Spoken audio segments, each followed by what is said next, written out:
Numerous celebrities have spoken up in support of Trump. Jon Voight, Ted Nugent, Kid Rock, Stephen Baldwin, all publicly endorsing Donald Trump. So is my next guest. You know him from James Bond films to The Goonies, numerous others. He is a singer, actor, Robert Davi. With me now, Robert, it is great to have you back. So you are in Hollywood, and you have told us in the past there are quiet Trump supporters there, right? Absolutely. They're getting slowly more vocal. You know, I wrote an article June 16th when Trump was giving his initial speech. And again, a lot of people were, you know, not quite on the bandwagon yet, or they didn't see what his potential was. And as we've gone along, and as he's been winning the primaries, I'm seeing more and more people coming out, and because I write an article and because I'm very visible, they come up to me and say, you know, we're supporting Trump. They'll never come out and say it verbally yet, but they support him, much like they did with Ronald Reagan. I remember in the 1980s, I had just come to Hollywood doing my first film with Frank Sinatra.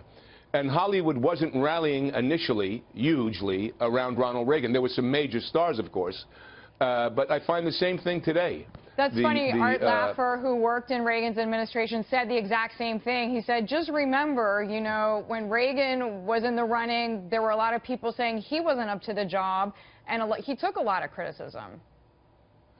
Huge criticism. They made fun of his intelligence and his policies.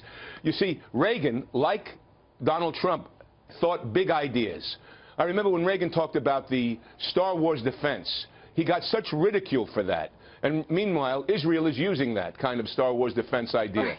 So I find a lot of similarities with Reagan. And Phyllis Schlafly, who supported, this conservative icon, who supported Reagan, is supporting Donald Trump, calling him the last hope, much like I did in one of my articles.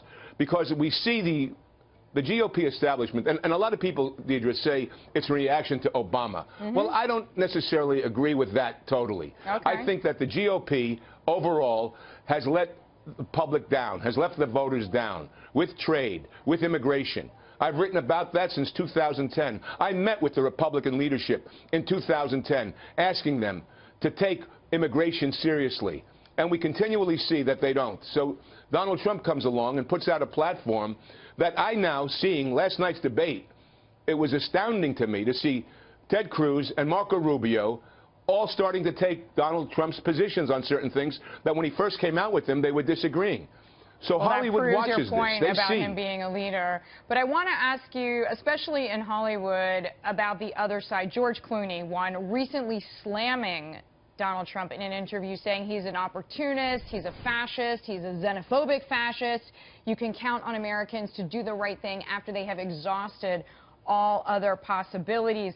Do you think that other celebrities who maybe want to work with Clooney or people who spout that opinion are afraid to speak up for themselves and their beliefs because they don't want to miss out on a job? 1,000%. Deidre, I'm already out of the box. I have for whatever reason, I just am not that smart to keep my mouth shut. I don't play that game, and I've suffered from it in Hollywood. So you feel people like you may have, not think for so, sure. Absolutely, and most people in Hollywood that would want to come out and say things know that they'll be, because you know what?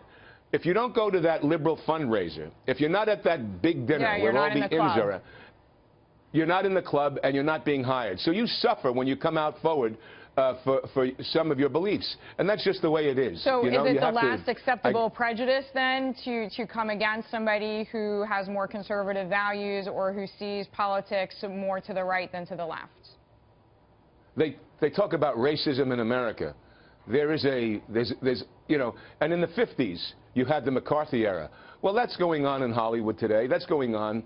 You have a backlash against conservatives. And the thing about it is Donald Trump calls himself a common sense conservative, which is what I consider myself to be, because on some of the social issues, they're not so in goose step. And that's where the left, I think, will eventually, when they start hearing Donald Trump, is what Dr. Carson said today about him. When he's a nuanced guy, Donald Trump. You can sit down and talk to him. You can also know that he could look at a budget. There's a great story about the Wallman Rink in New York that I don't want to go into. But the waste in our government. We're going to suggest to people to Google it because it is a good story indeed. It's a great story, and they have to see that Donald Trump worked with inside politics and saved a lot of money and did something where they took 6 years and $13 million the government wasted. And Donald Trump did it within 4 months and saved $750,000. And as a local, I can tell you, it looks great. Robert, we have to leave it there. We are offering an open skating invitation next time you're in town. Robert Davi with us there. Thank you, sir, very much.